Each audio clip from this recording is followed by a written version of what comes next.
There has been a big arrest in Fulton County.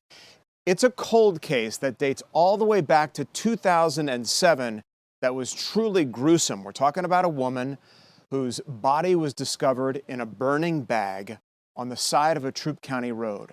Now, Fox 5's Deidre Dukes, she is on top of this story in Palmetto. Deidre, where authorities updated you on the status of this investigation and the big arrest that has been made. That's right.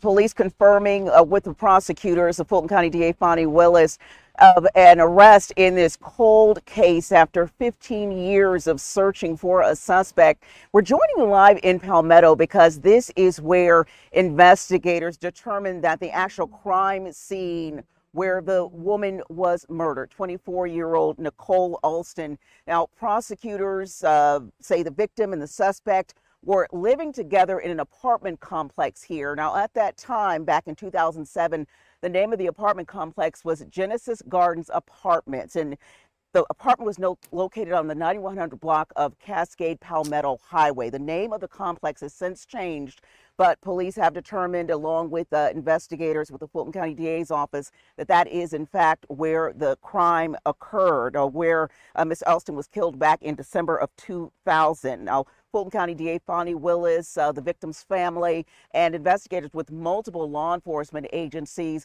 gathered together for that news conference today. We do have a photo of the murder victim, again, 24-year-old Nicole Alston. Her body was discovered in a burning bag on the side of the road in Troup County back in December of 2007. Her head, hands, and feet were missing. So at that time, it would be several years before she was identified. Alston's then girlfriend, Angel Thompson, now charged with malice murder in the case. Alston moved to Atlanta from New York to live with Thompson shortly before her death, and prosecutors say Thompson killed Alston, took steps to conceal her death, and assumed the dead woman's identity. Now, the case went cold for 15 years, but investigators got a break in 2023 when Alston was identified through DNA testing. They would go on to spend the next couple of years following up on leads, reviewing evidence, once again finding and locating the apartment complex where the couple lived and determining that that, in fact, was the crime scene where Miss Alston was murdered. On Monday, Thompson was booked into the Fulton County Jail, and Alston's mother was on hand for today's news conference. She said she never stopped looking for her daughter. I never stopped looking for her. Not receiving a call at Christmas or New Year's or birthday. It resonates because that wasn't Nicole. But she was grown, and you don't always need your rich mama. So I didn't think of it much. But she didn't deserve this. And I wish I never let her come to Georgia. Now, Alston's mother did say during the news conference, Tom, that she had learning disabilities. Alston did, where she relied heavily on people for more help from others. So believes that that would have made her more vulnerable towards Thompson. So just learning a lot more about the details surrounding this very sad case. Just goes out to the mother, for the mother, Deidre, of Nicole Alston. She sounded so upset and so sad on the one hand. On the other hand, they've been waiting for answers since 2007. So in a way, this must come as a great relief to them. Yeah, a great relief to the family. And we also are learning more, Tom, about possible motive. Now, detectives do say that the suspect, Thompson, did take on Alston's identity after they say she killed her, and that she collected for about 8 years, they said, Social Security checks that Alston would have been receiving had she lived. For 8 years, they say the total that Thompson received while she impersonated the deceased woman was in the total of $121,000 between 2007 and 2015. And they also say that she also was renting apartments and purchasing vehicles in Alston's name. Now, prosecutors do believe that money was the possible motive for the murder.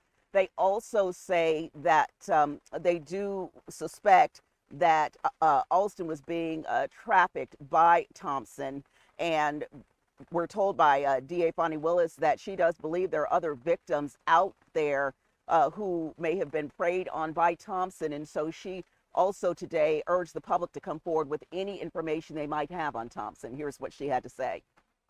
To people to go back to this time period in 2007. This is a picture of the defendant. We know that right prior to their death that they were living at 9100 Cascade Palmetto Highway.